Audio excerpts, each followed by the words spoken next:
how's the mentality of knowing that basically your primary job, obviously besides helping people that are in crashes and stuff, is, and DUIs I think are a little bit different, but when you're pulling people over and giving them bad news, for lack of a better term, you're just going to give them a ticket.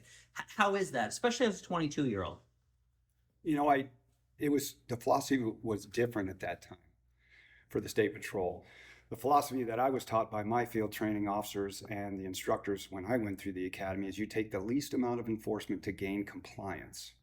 So, you don't hang paper or give somebody a ticket if you're going to chew their butt, right? So if you're giving them a ticket, that's enough. Don't chew their butt.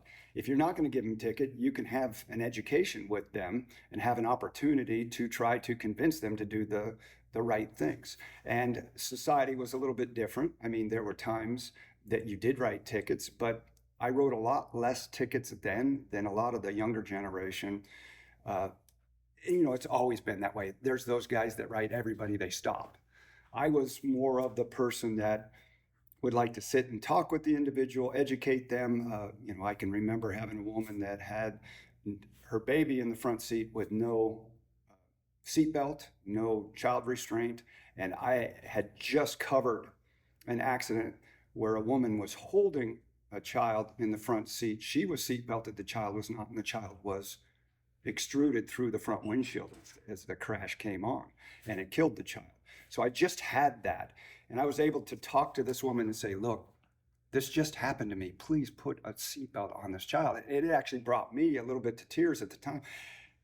I didn't need to write that woman a ticket. She felt it to her very core, and she understood I wasn't out there nitpicking. I was trying to keep somebody safe and trying to use experiences that I'd had to help educate her. And I gained compliance without writing a ticket to that person. And then, I'm in a marked car and a 16-year-old that's had his license 5 days passes me and I'm 5 miles an hour over the speed limit.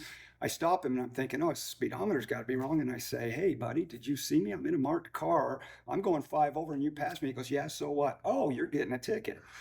Because, a warning's not going to gain compliance. Yeah. So that was the philosophy then.